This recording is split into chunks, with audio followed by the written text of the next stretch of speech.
Hi everyone, thank you for waiting. Dear ERA teammates and esteemed members of the public, first of all, wishing all our Buddhist friends a happy Vesak Day and a warm welcome to our Ultimate Consumer Seminar, where our Chief Operating Officer, Mr. Marcus Chu, will be sharing 5 essential insights that will affect your property investment during the COVID-19 Great Lockdown. Before we begin, I'd like to give an introduction about our speaker today.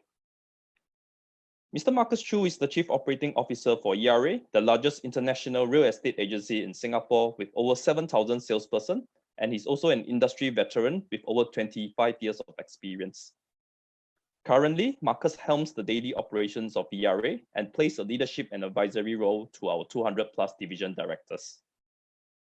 And prior to his management role, he was a stellar salesperson himself, winning top rookie salesperson as well as top achievers awards during his time doing his own personal sales. Marcus is also a seasoned property investor himself, owning over 20 properties from HDB, private condominiums, landed properties, commercial units, and even overseas properties in countries such as Malaysia and Cambodia. So without any further ado, I'll hand over to Marcus to begin the session. Marcus, over to you.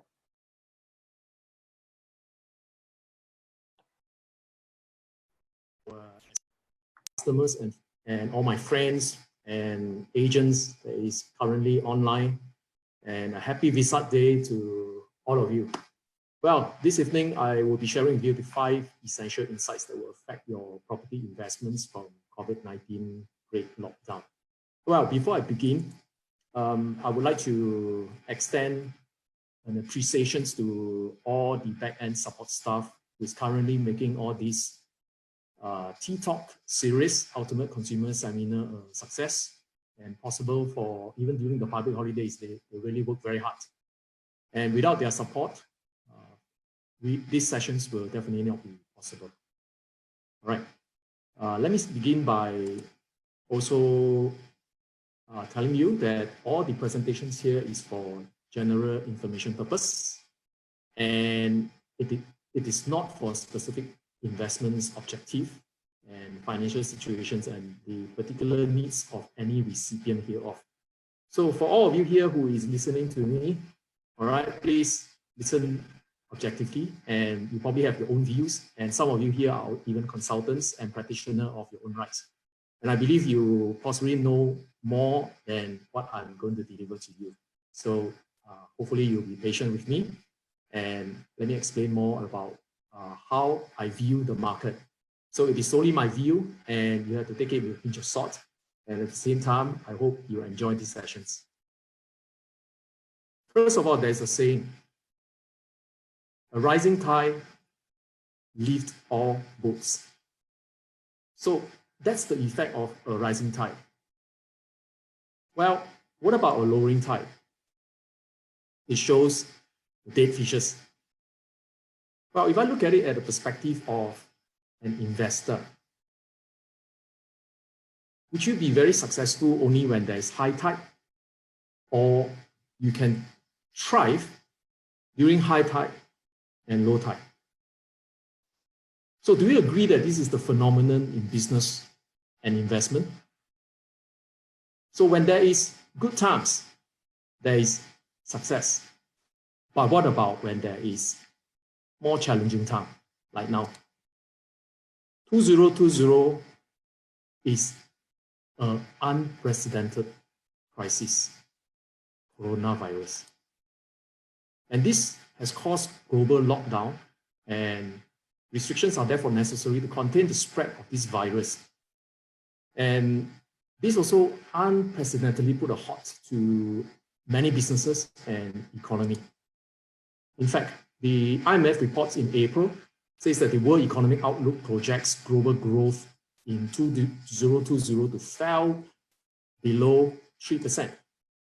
And actually, how much is below 3%? It is 30 times that worse than the global financial crisis.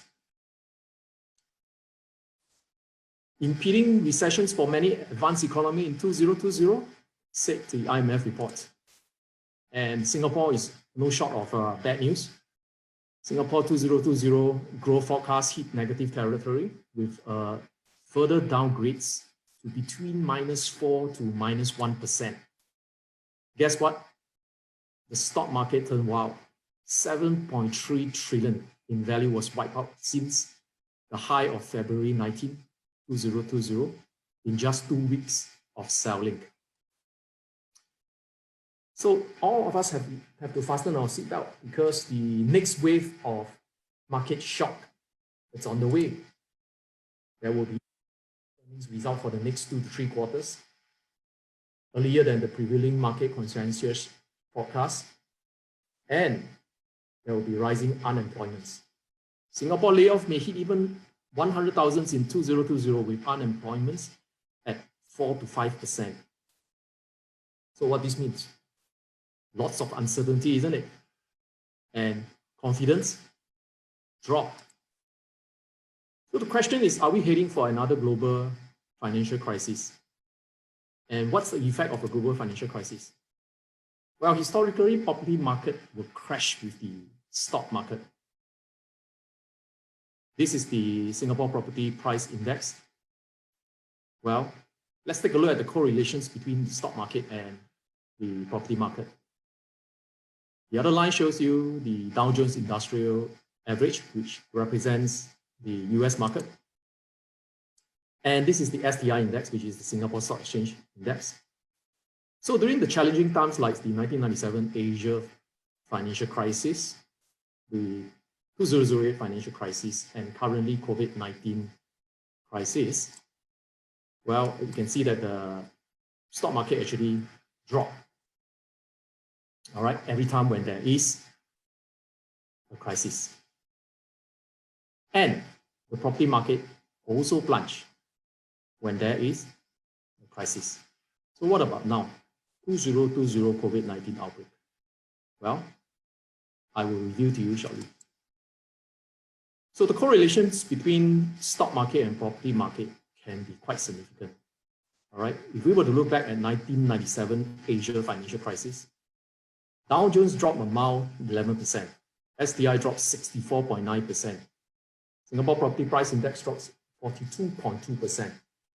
And the overall median property price actually dropped 40%.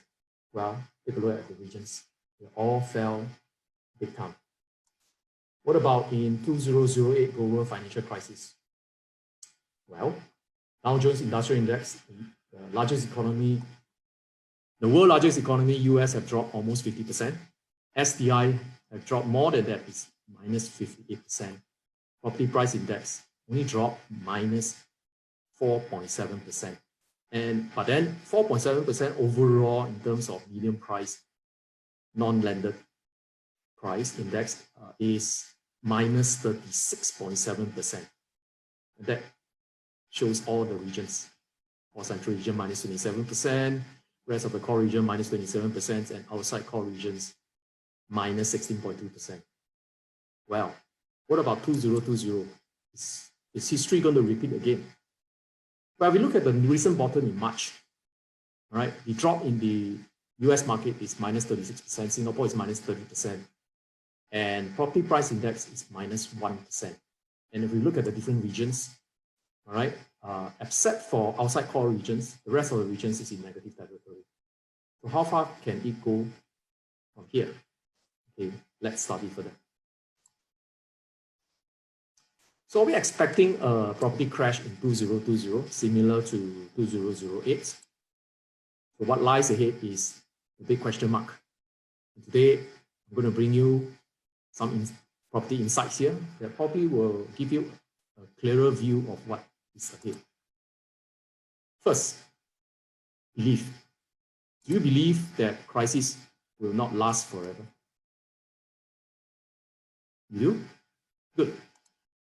Do you believe that crisis equals opportunity? You do. Very good. And next, crisis should not be wasted. You do. Very good. I'm sure you have that question. So, where are the opportunities? Good. Let me explain. What should I do as a property investor right now? If you are a property investor, well, Lend me your ears. In the midst of COVID-19, do you still believe in the future of Singapore real estates? In the first place, is there future in Singapore real estates? Well, if you have been following the Singapore real estate market closely, any of the practitioners here, we all know that the market is in an uptrend. And there are also consultants who are very bold to that the property price is expected to rise double by the year 2030 from the report that is sent out in 2017. Well, this very interesting report from Morgan Stanley. I think all of you should take a look at it. But what it says is that the property price is forecast to rise 5% each year on a per square foot basis. On a per square foot basis, all right, from 2018 to 2030. And what this means is if you were to put some money in real estates, then that, and compound it at that 5.8% or 5%, right, your money will grow. So we all know that real estates is an asset class that will outgrow inflation. And that's the reason why savvy property investors are doing this.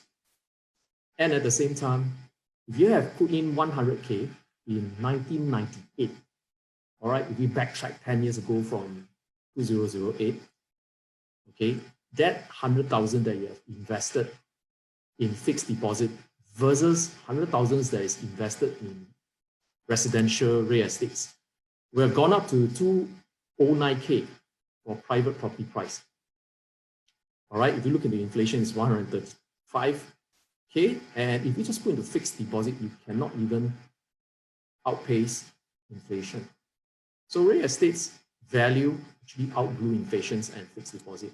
And that's the reason why most property investors enjoy putting money into real estates for wealth accumulations. So take, for example, if you have bought a 2-bedroom unit in 2019 for 1.05 million, all right, and assuming 5% annual property growth rate. So after an 8-year holding period, the 2-bedroom unit will have potentially grow to 1.477 million. So isn't property an asset class that is good for wealth accumulations? But in the midst of COVID-19, is Singapore property still a great wealth accumulator? What do you think? So personally, I would like to know and also would like to understand more about the great investor out there. What is in their mind and what's their investment philosophy? Well, Peter Lynch, investment gurus once said, your ultimate success or failure will depend on your ability to ignore the worries of the world long enough to allow your investments to succeed. Well said. Warren Buffett, the greatest investment in all time, says that no matter how great the talents or effort, something just takes time. You can't produce a baby in 1 month or getting 9 pregnant. Then there is another great investor who says increasingly the Chinese will own a lot of the world because they will be converting their tallest reserves and US government bonds into real estates, said George Soros. And what about in nearer to this part of the world? All right, the billionaire Li Ka-shing says, as people seek to improve their living environment, there will be continuous demand for residential property. Investment in real estate market should be reasonable prospect in the long run. Well, don't learn from me. We all learn from the world guru. All right. So the world-class investor believe in these 3 things. Number 1, focus. Number 2, patient. Number 3, real estates. So my friends, today you are in this ultimate consumer seminar. You come with a purpose. If your purpose is to learn about insights on how to weatherproof your property investments and how to grow your property investments, then you're in the right sessions, because I'm going to show you more about these three things: focus, patience, and real estates. So where is the market heading right now? We are now here. Will the market turn down? Will the market go flat? Or will the market go up? Well, one thing for sure, in the near term, it's speculative to say that the market will go up, flat, or down. But for the long term, I believe the Singapore property market is in the uptrend. And whatever happens from point A to point B are all known as external events. And this is part and parcel of what the property market have to go through from point A to point B. The last 10 years in Singapore property market has gone through plenty of negative headlines. So what has changed over the last 10 weeks for the future 10 years? I choose to see the stars in the darkness. So I'm going to tell you 5 property insights. Well, possibly, can I say 5 stars? Yes. The first stars that I saw is the early sign of tapering COVID-19 numbers, economy recovery, and opening up. Coronavirus has its recovery story playing out right now. There is slowing in the number of new cases in some of the worst hit countries in the world. If you look carefully at what's happening right now in the world, some of the most hit countries have already have COVID-19 numbers plateau, such as China, Australia, Germany, Italy, Spain, UK, France, and possibly US. What about Singapore? Singapore community spreads or Singapore community cases also show sign of tapering. So the world's largest economy also working towards reopening this month. And we all know China has reopened its economy in March. And in the reports we read, the housing transaction volume in March has surpassed the average Q4 transactions in 2019. Well, CapitaLand, which is Singapore developer, has strong China residential sales in March, and is reported to be more than 5.5 times the value of January and February 2020 combined. If we just focus our attentions in bad reports, we probably don't see the good of the reports.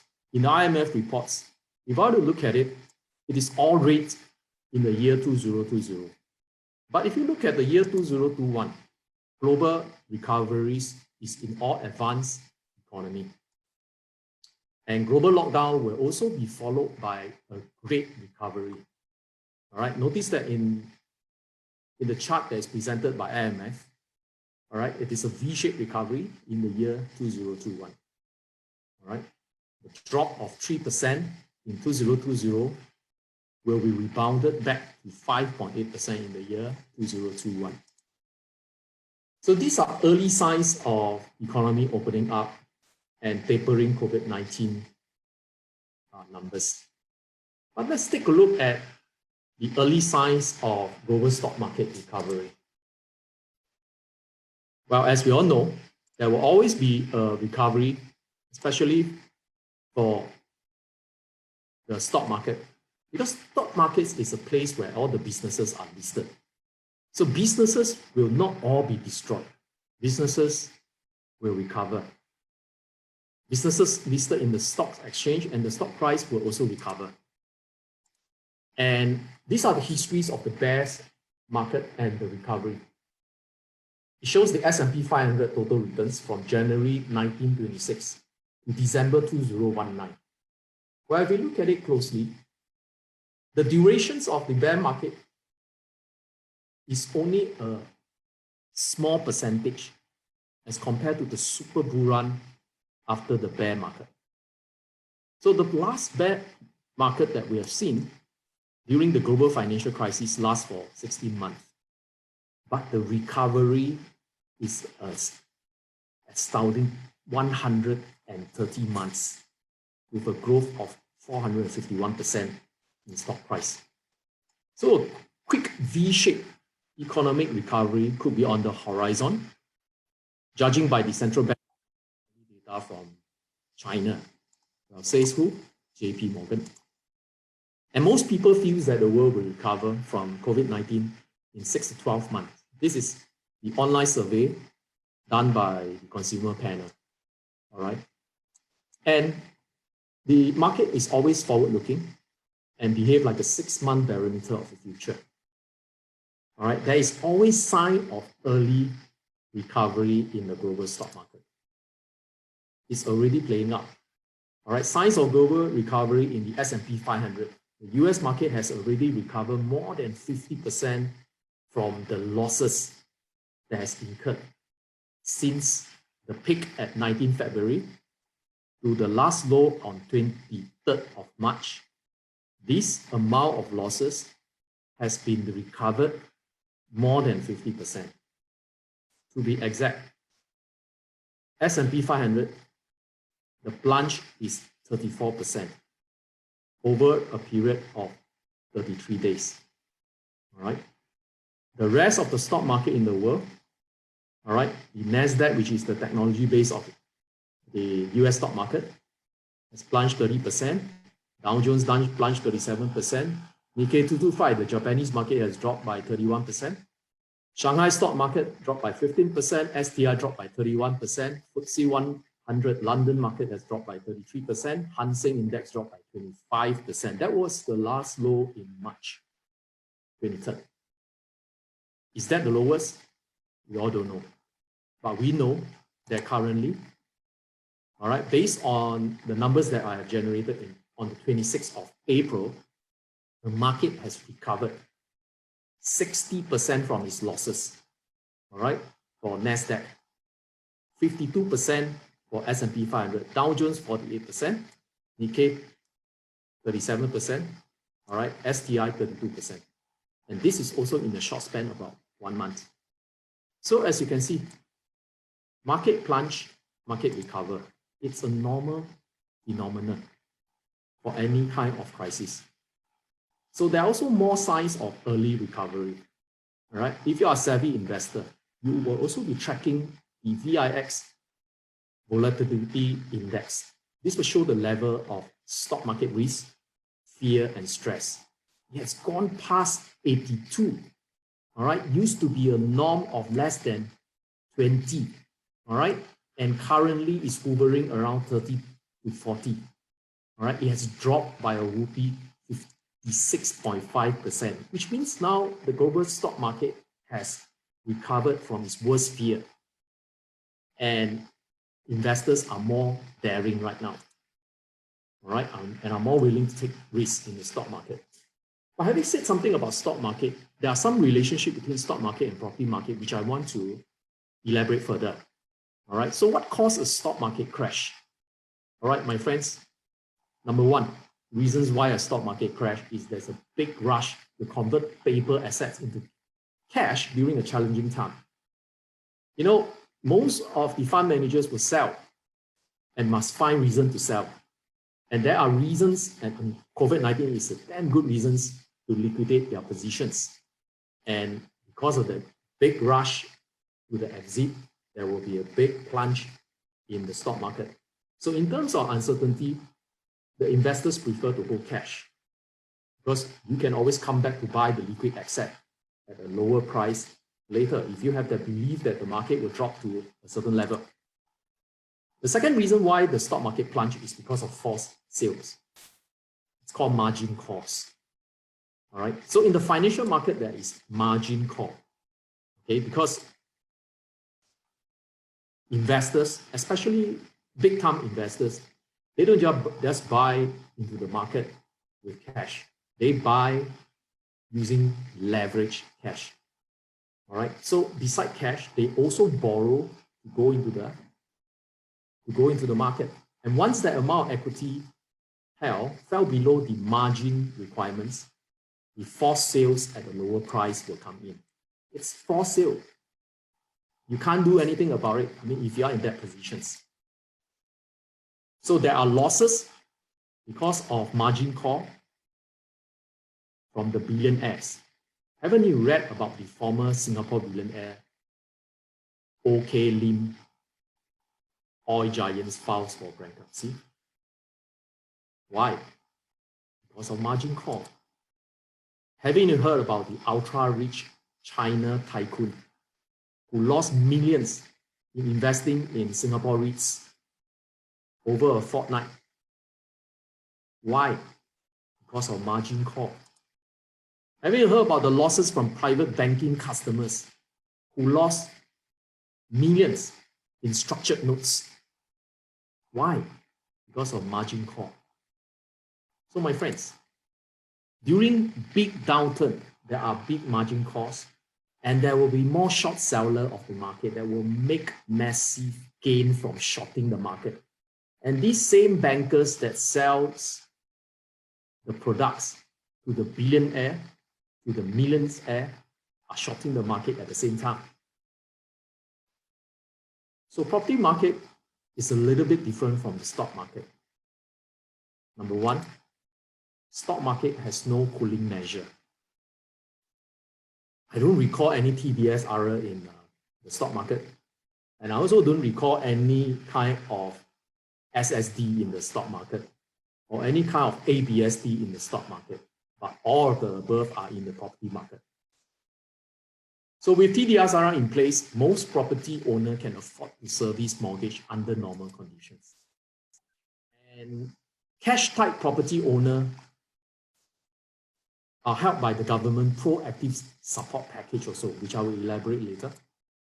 And also given a choice, most homeowner will not want to sell at fire sales low price.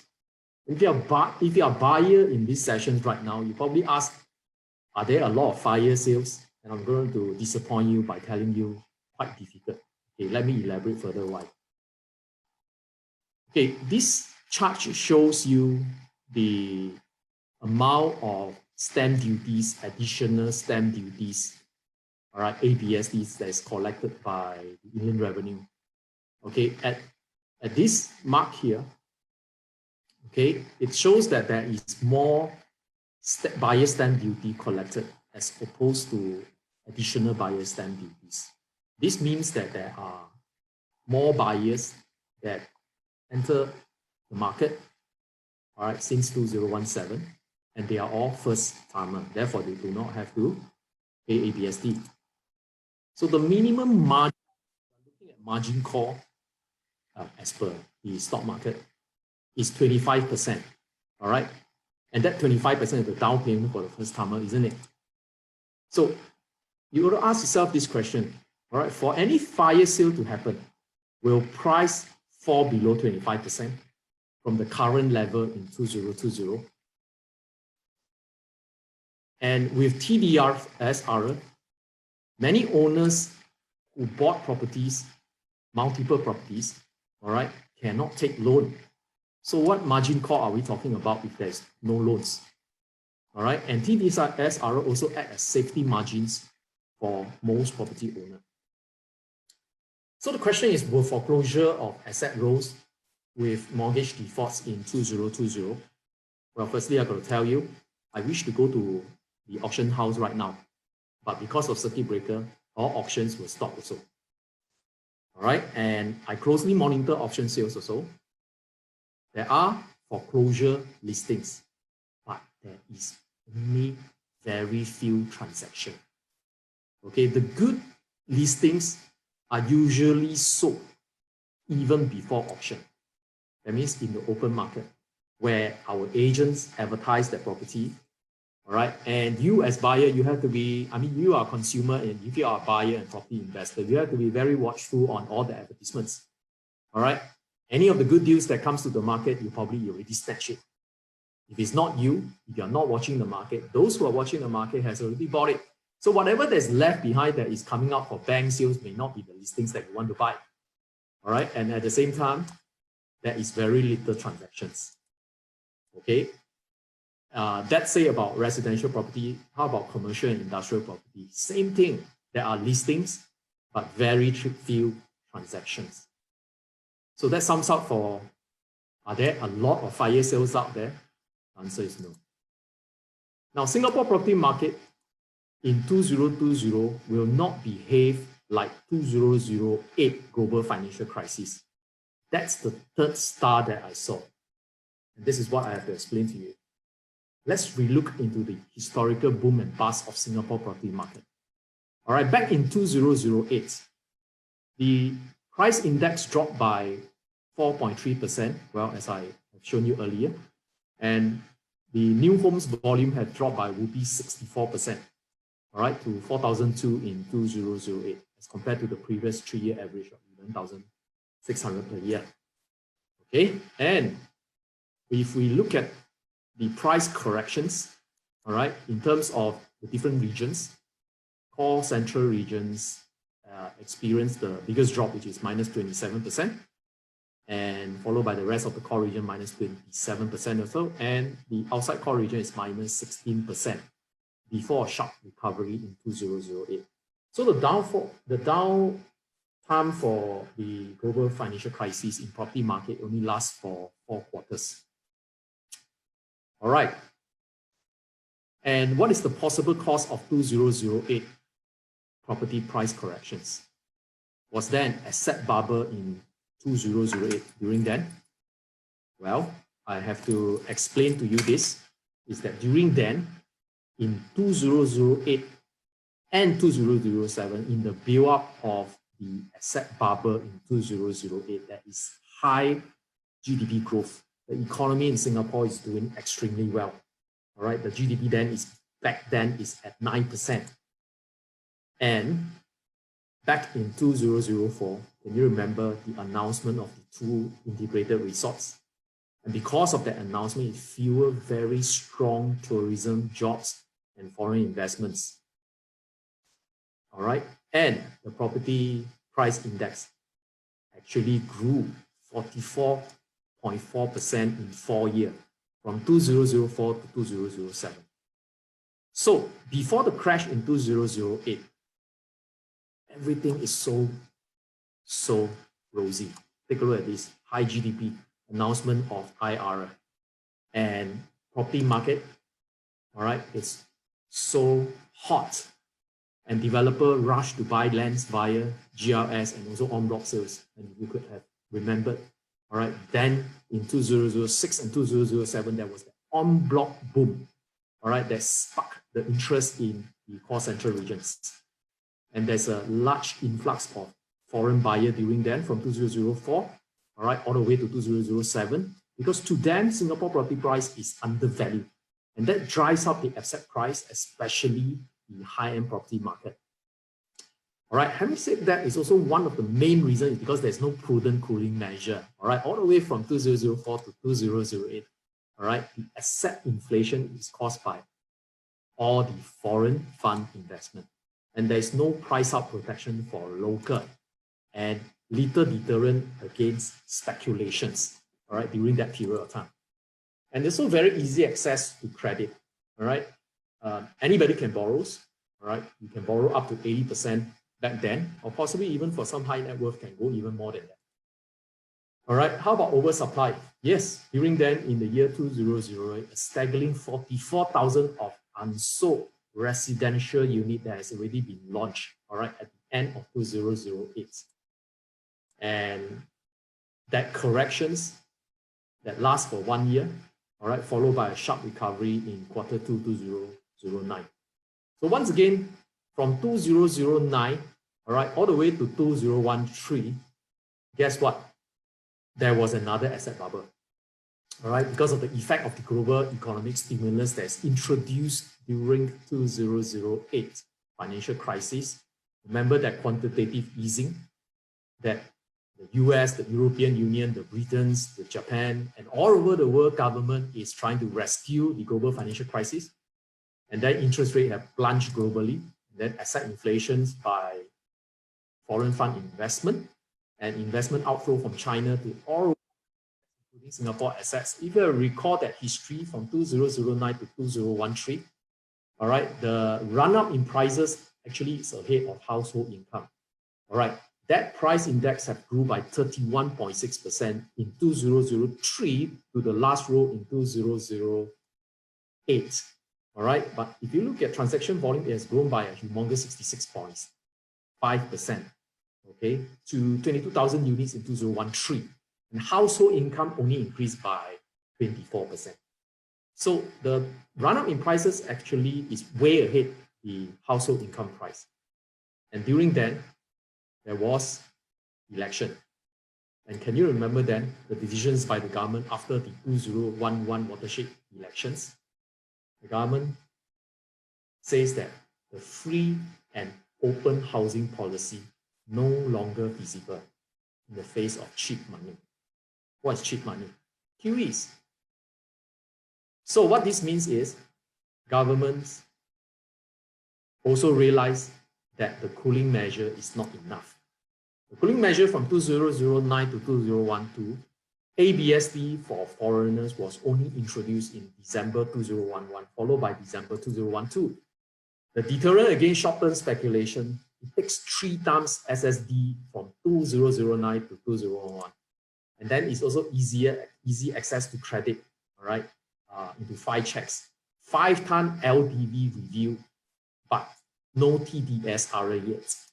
And what caused is during then, the government ramped up constructions of the BTO HDB flats for local first-timer from 2013.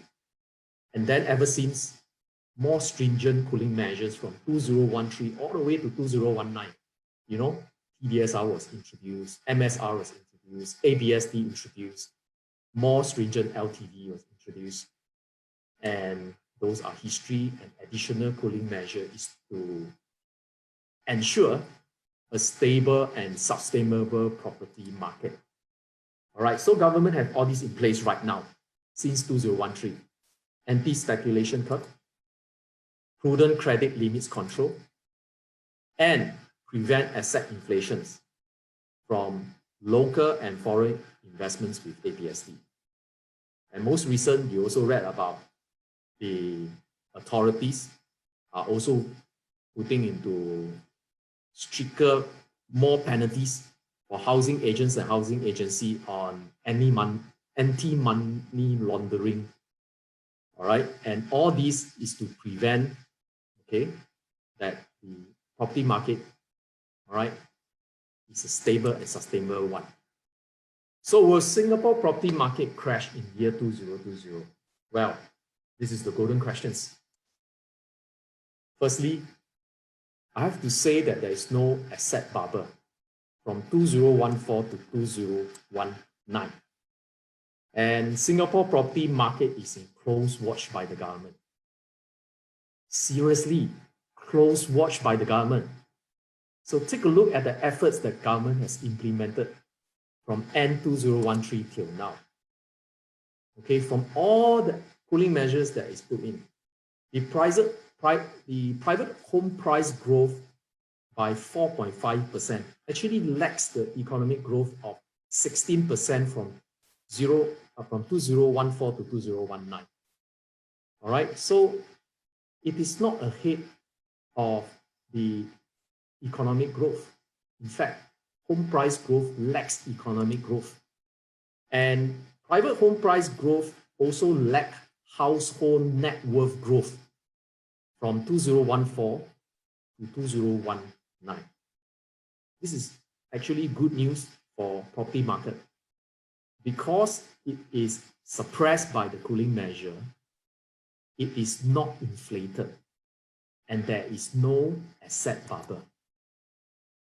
Compared to 2008 global financial crisis time, by the end of 2019, there is 30,500 unsold launch unit as compared to 44,000 unsold unit at the end of 2008.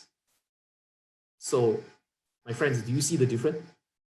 Do you see the difference between now and back then during global financial crisis? And there's also more savings, all right, from 2013 to 2019. Cash deposit have increased by 72%. And the CPF balance have also increased by 68%. So looks like there's a lot of money still out there in the market, all right, that is in savings and CPF balance.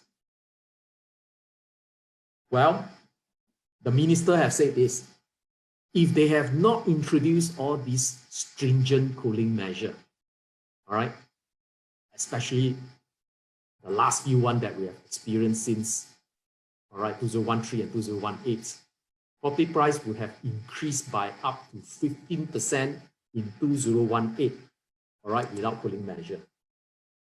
So the next question that you guys probably have that is bothering you about the Singapore property market is whether there is oversupply, because it always play out in the media that, hey, Singapore got a lot of supplies that, you know, and it's not, property is not, it's something that is oversupply. All right, this is what I have to explain to you. Okay, let me just have to answer you that oversupply, is there an oversupply of new property that will crash the growth momentum? Okay, if we look at supply, we also should take a look at the demand, isn't it? Okay, good. Let's take a look at population growth. All right, based on Singapore White Paper, the population possibly will grow to 6.9 million by the year 2030. So from the last report of 2019, it's 5.7 million. The possible growth is 21%. All right, 2019, 5.7 million, 2020, 5.8 to 6 million, 2030, 6.5 to 6.9 million. So the increase in populations of citizen, PR and non-PR is shown in this table. So what about the household size? Okay, we talk about demand, we also should look at the number of people that is staying in the house. That's called household size.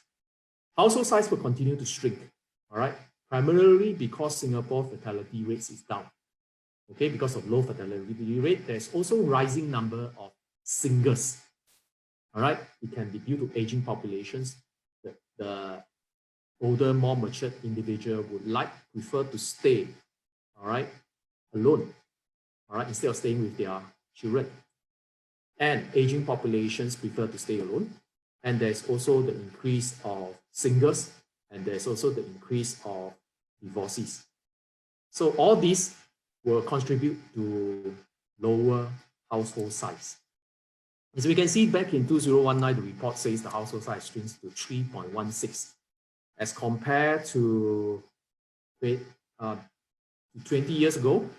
All right, if you can see, these numbers have actually dropped from 3.64 to 3.16. All right, and moving forward, all right, we forecast that the average household size should be less than 3, all right, in per household. So if that is so, okay, the potential population growth annually of 100,009, based on the average household size of 2.99, new housing units needed, which is the demand per year, is 36,485. Average HDB flats completion annually is 22,000. All right, average private residential unit completed annually is 9,960. And the total supply per year is 31,960. Okay, the demand is 36,000 units per year. The supply is 31,960 units per year. So my friends, can you tell me, are we in an oversupply situation or an undersupply situations? The star number 4. that I would like to share with you this evening is government and central bank will do whatever that is necessary, all right, whatever it takes, and will avert many fire sales. Okay, firstly, Singapore government, the three big budgets: unity budget, resilient budgets, solidarity budget. All right, with a span of less than 2 months. And guess what? Over 60 billions of expenditure, ranging from cash payout, rebates, subsidies for business and individual, was introduced by the government. And why the government is doing all this, or all out, is because the government wants to protect the economy and to prevent unemployment, retrenchment, and bankruptcy. And these are all the things that will cause fire sales. Won't you agree? So the key support to prevent unemployment: enhanced job support scheme, all right, introduced by the government. The government will grant employer cash, all right, up to 75% of the first 4,600 of the gross monthly wages of each local employee for 9 months between October 2019 to July 2020. And with the circuit breaker extension, all sectors will enjoy 75% grant for 2 months of wages for April and May during the circuit breaker period. So the government has actually put in a lot of financial support to prevent unemployment and also retrenchment.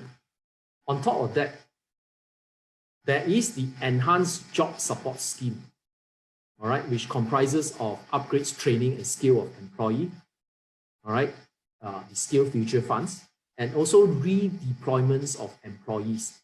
So haven't you read about the air crew that is redeployed in the medical industry, and also the taxi drivers from ComfortDelGro being redeployed as food deliveries? So all these companies has already implemented the job support schemes.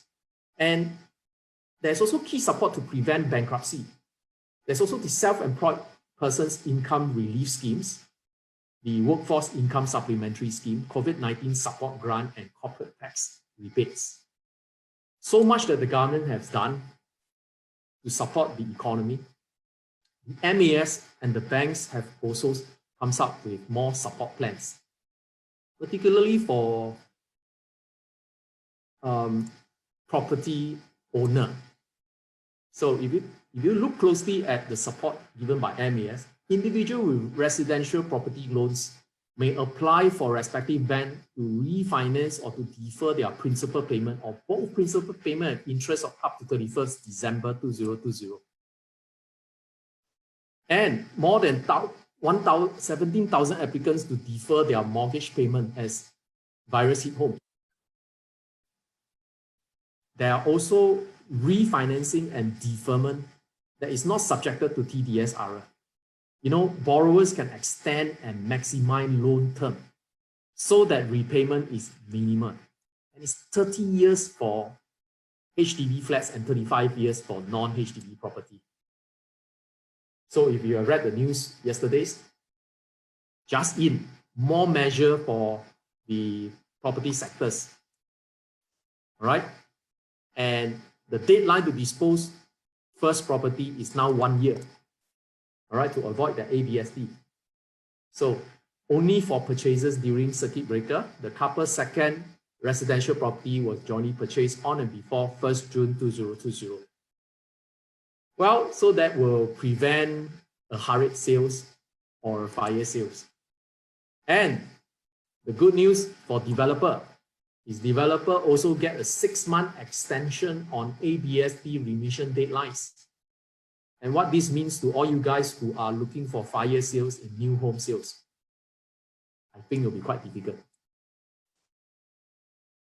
Let's take a look at star number 5. The next property wave is coming. Do you believe me? Do you believe that the next high tide will be coming? All right, let's take a look at will do whatever it takes effect. The government says, the global government says will do whatever it takes. So what will they do? They will do quantitative easing. They will bring down interest rate and they will make exchange rates attractive. And these will have effects on Singapore property market. Number one window of opportunity, quantitative easings.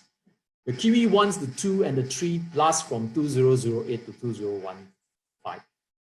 All right, the Fed balance sheets balloon from 900 billions to 4.5 trillions.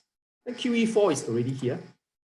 All right, it has already pledged 2.4 trillion since mid of February 2020.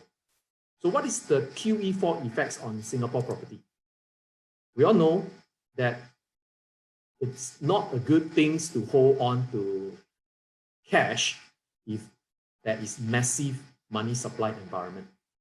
All right, for savvy investors, you will definitely not put your cash, all right, in the fixed deposit because that gives you a minimal returns. And savvy investors prefer to deploy their money in the stock market, in gold, and also in property. And this is what I want to show you. I would like to show you what happened during then in QE1 to QE4, the asset class that has the highest gain. All right, so let's backtrack back then in 2008 to 2013. All right, the US stock market have actually grew by 31% during that period. Okay, the Singapore stock has gone up by 6.2%. And gold has went up by 31.1%. Singapore property price has gone up by 31.6%. So the QE effect, real estate has the highest gain, capital gain. All right. If you are able to stomach the volatility of the market, then possibly the stock market is an exciting place for you to put your money. And possibly gold is also an exciting place for you to put your money. But if you look at the right of the stock market, it's down, it's up, it's down, it's up, it's down, it's up, it's down, it's up. And gold similar, it's down, it's up, it's down, it's up, it's down, it's up. Okay? As compared to property price, all right, it's pretty boring. Okay, it's either go up, come down, or go up. It's not as volatile as the rest of the asset class. So if you want to sleep better, all right, QE effect, in order to enjoy the ride, is to put some money into real estate. The second window's opportunity is interest rates. All right, savvy investors also know rate is low, it is good to borrow. All right, the government also know when economy is not doing well, lower interest rate. All right, so the Fed has delivered 2 emergency rate cuts, all right, to aid the economy. Well, I think we have to thank the Fed for doing this, okay, because the Fed has zero rise, all right, the interest rate since March 3rd and March 15, all right, Fed interest rate has came to zero. And the 3-month SIBOR that we track, all right, for our mortgage loan follows the Fed rate closely. And those are my friends who are working in the bank, all right, they can tell us how volatile the 3-month SIBOR is, all right, and it's like dropping it's dropping daily. And the SIBOR fall again and again after the emergency Fed rate cut. Well, the sharp fall in SG SIBOR and SOR, okay, experienced from 2nd March all the way to 24th April. All right. And what is the low interest rate effect on Singapore property debt? Okay, first, of course, it's cheaper housing loan. So if you have borrowed a 1 million loan, all right, on the 3rd of March with a SIBOR rate of 1.62, these are the home rates, okay, 1.8. The 9th of March is 1.5, and then 24th of March is 1.1. Okay, how is this home rate come about? It is a percentage add into that SIBOR rate. And this gives you a monthly payment for that mortgage for 1 million loan is this. So if you borrow at 1.8%, the monthly installment is 3,006. If you borrow at 1.1% at current, all right, your monthly repayment is 3,271, all right, which is an estimated differences of $350 per month. All right, that's a huge savings. And if you multiply that for a long period of time, that can be a huge amount of savings. So we seriously have to thank the Fed, right, for all the transaction costs that we have to pay. Okay, and we have benefited from this. So low interest rate climate during 2008 global financial crisis. All right, this actually shows you then. And property price and transaction volume actually went up when interest rate dropped. All right. And the following years, prices increased further and volume increased further. So we take a look at the low interest rate effects and Singapore property price and transaction numbers. Okay, back then in global financial crisis, 3-month SIBOR is down. Okay. Price is up, volume is up. Right now, 3-month SIBOR is down. What will happen to the transaction volume? And what will happen to the price? Right? Even if the transaction volume don't increase or the price don't increase, the low interest rate environment will give a lot of support, all right, to the property price and transaction. The third window of opportunity that I would like to share with you is exchange rate. Okay, very often we read about Singapore government actually manipulates on the Singapore dollar's strength, all right, to tackle challenging times. So the Singapore dollars actually tumbled after MAS flagged scope of declines. And since the beginning of the year, all right, the Singapore dollars become more attractive. Okay, used to have an exchange rate from Sing to USD at about 1.35. Okay, that is back in 2019, and right now is above 1.4. So in a weakening Singapore dollar environment during challenging time, okay, so usually during challenging time, the Sing dollar will increase in terms will weaken. And during all this challenging time, Sing dollar weakens. So what is the weakened Sing dollar effects on Singapore property? Take for example, Singapore dollar 1 million property investments in Singapore. If an investor had bought this, okay, considering it's a foreign investors who has a lot of USD, all right, but you buy Singapore property, you cannot use USD, right? You have to convert your USD into Sing dollar. So the exchange rate back then is 1.34, okay, in January 2020. I think I bought it in April 2020, it's 1.41. You see the amount of difference here, all right? The USDs that's required is lesser, and the savings is USD is so much. So for someone that is in the foreign countries that is buying Singapore properties, it will be very attractive when Singapore dollar weakens. So during challenging time in 2008, when Sing dollar weakens, prices and property transaction volume increase also. All right, so this phenomenon of weakening Sing dollar, okay, back in 2008, will it be a repeat of history that weakening Sing dollar right now will cause price to go up and transaction volume to go up? If it's not up, possibly weakening Singapore dollar effects will give a lot of support to the Singapore property price and transaction volume. So what should savvy investors like you do now? Okay, I have a little bit more time left. So let me conclude today's sessions on your action plan. So where are you right now? The impact of the COVID-19 pandemic on the global economy, okay? Are we at the virus outbreak right now? Are we at the lockdown measures right now? Economic contraction, monetary and fiscal stimulus, or eventual virus peak and economy recovery now? Where are we now? All right. Give you a bit more clue. Lockdown measures, corporate revenue loss, and liquidity stress.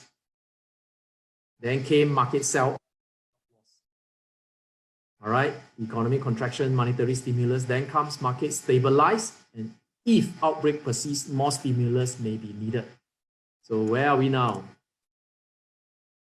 Okay, you have your guess. Very good guess. All right. My guess is, I think we all don't know where we now. But one thing for sure, this is what we know. We know that every crisis is unprecedented. 2008 financial crisis, to be fair, is also unprecedented. 2020 is the same, but they all have one thing in common. They will eventually end. What do you think? What are more likely to happen in 6 to 12 months' time? My dear friends, are you very bearish that we are still stuck with COVID-19 pandemic and the government in the world will not introduce any more fiscal stimulus? The global market is in the worst Great Depression. Is this your answer? Can I see your hands, please? Otherwise, there is another camp. In the next 6 to 12 months' time, there will be ripple effects of the extensive fiscal and monetary stimulus, and that can be felt globally. After current aid to preserve businesses and livelihood, will be fiscal spending on restarting and stimulating economic activities. The stock market has recovered well ahead. News of a vaccine is found. All right, my friends, if you are bullish about the market in the next 6 to 12 months' time, can I see your hand raised?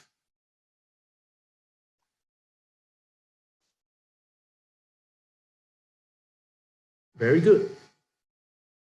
I believe all of you agree that all crises are unprecedented, but they have one thing in common. They will come to an end. Never waste a good crisis, said another great man, Sir Winston Churchill. So what is the best investment strategy? Many said this: time the market, buy low, sell high. You probably heard this from a lot of gurus who give speech and seminars. Spot the right timing to buy. Spot the time when it's low. Enter the market when nobody is buying. But how the hell do I know when is the lowest? And who says buying when nobody is buying is a good timing? So to me, timing the market is a waste of time. If I understand what the investment guru says earlier, is to be focused and to be patient. Time in the market is most important. Never time the market to buy, but buy to wait. Well, if we learn from the gurus, this is what they meant. Well, I try to understand more about this, about right timing and wrong timing. And I also try to understand about right property and wrong property. Guess what? If you buy the right property at the right timing, you're so lucky. All right, you only need to wait for a while and you already make your capital gain. Why do you need to wait for a while? Because you cannot buy and sell property on the same day, isn't it? You have to wait for SSD in Singapore. So you need to wait for a while, at least 3 years. Okay, so if you are the typical property investors that buy new homes and sell at TOP, this is you. You buy the right property at the right timing, congratulations. You only need to wait for a while.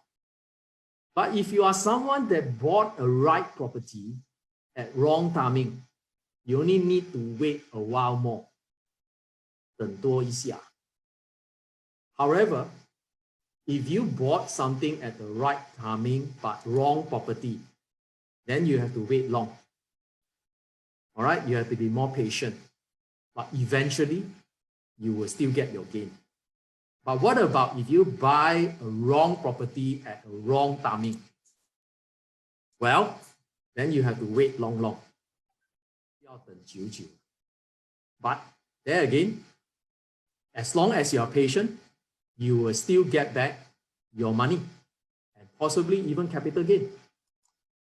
So first, we have to get this right.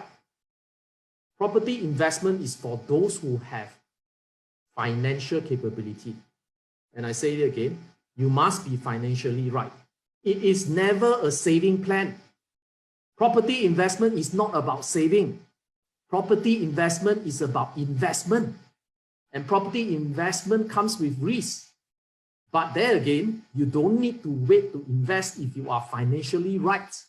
Invest as early as possible because it is not only about timing the market, it is more about time in the market, because you need more time in the market for your property to appreciate in values.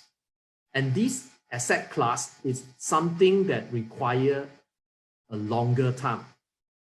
It is not for speculators. It is not for planter like those in the stock market. So if you are someone that loves to punt the market, property investment is never for you. And if you are someone that loves to save money in the bank, property investment is also no good for you because there is risk. So let me explain to you, what if you are that someone that is so suspicious of the market and so suspicious of everybody that you have to be very careful. You have to buy. All right, then this is what I have to show you. Buy and sell at wrong timing. What will happen? Okay, now I'm going to show you some example. If you bought in the Singapore market at its peak and sold at its market low, what happens? Scenario 1, you buy before SARS, and that is Q4 2002. You sell at the lowest point of the 2008 financial crisis, second quarter 2009. Is there such a person in the market? Are you like some of this? Have you gone through this scenario in your own investment experience? Did you invest in the worst time and sell in the worst time? Well, this is what I want to show you. If you are one of these person, all right, actually there is a lot of such person. And these people bought at the wrong time, sell at the wrong time. Example, this case study, there is 91 such profitable transaction in Yong An Park.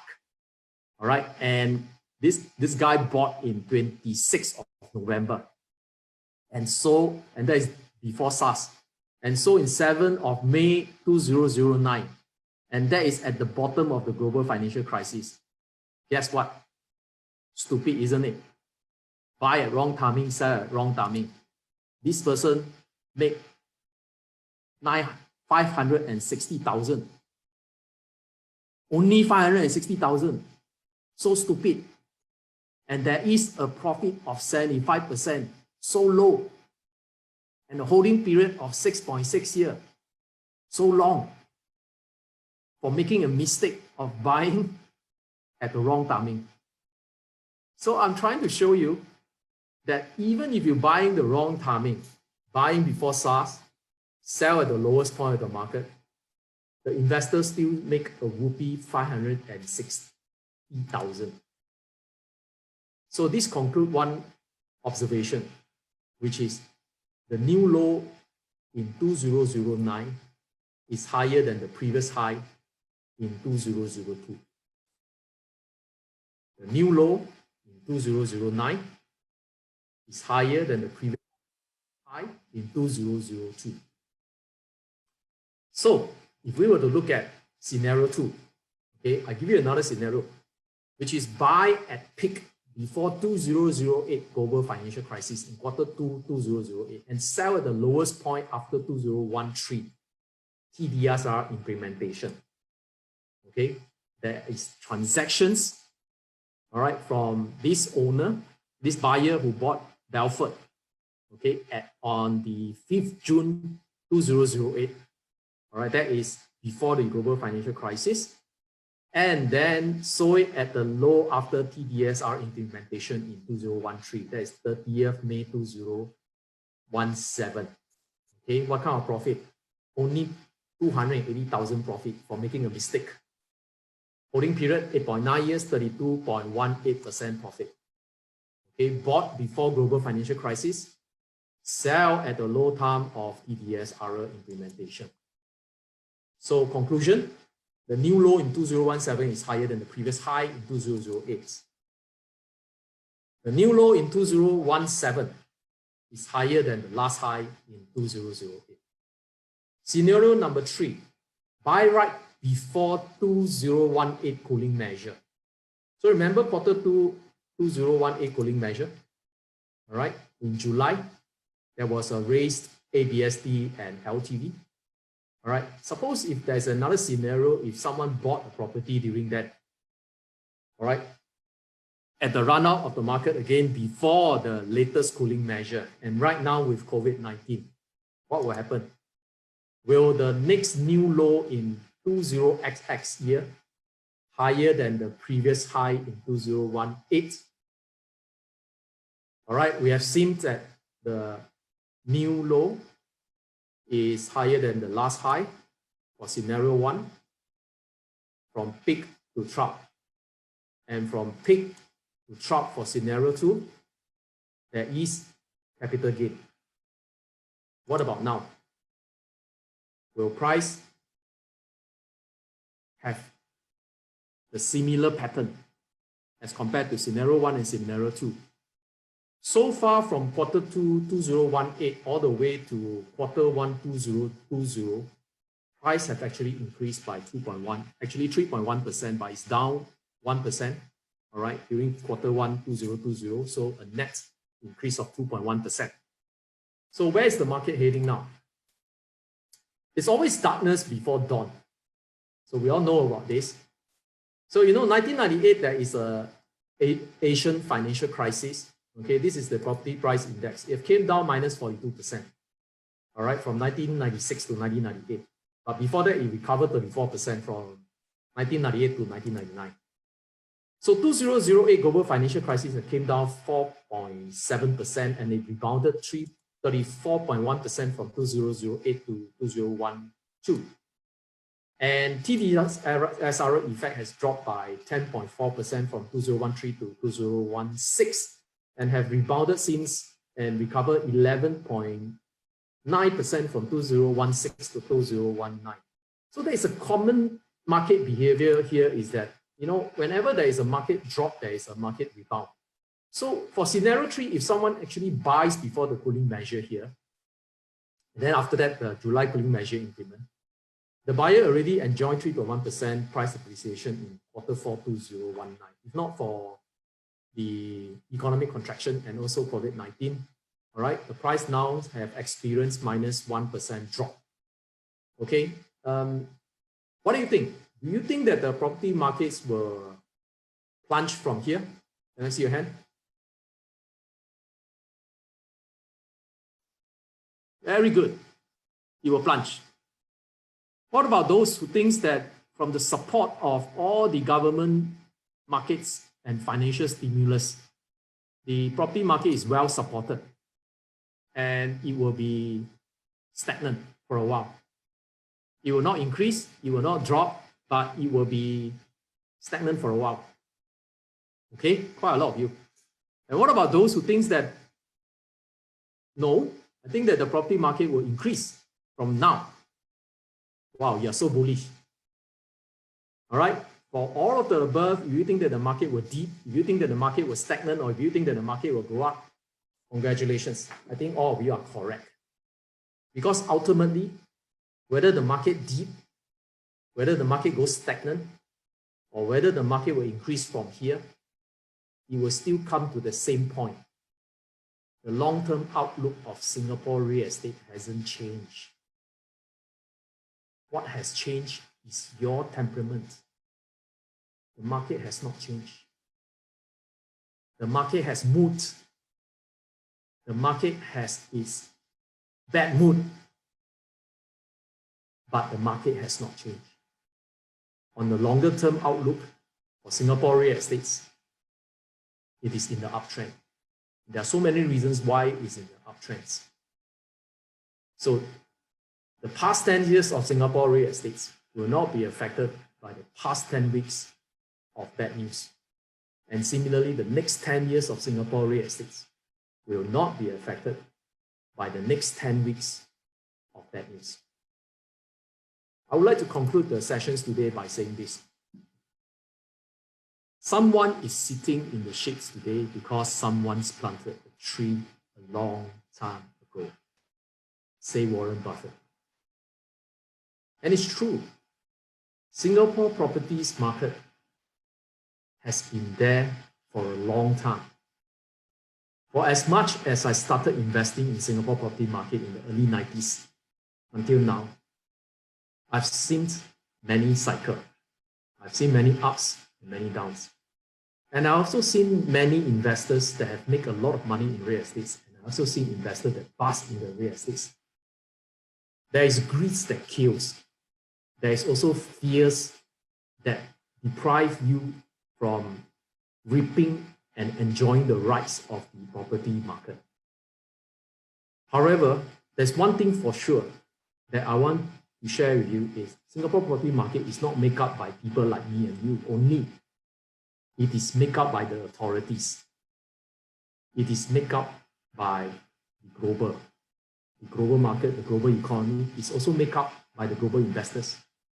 It's also made up by people that is the practitioner, the agents, the constructions, the developers, the authorities, all right, the governments.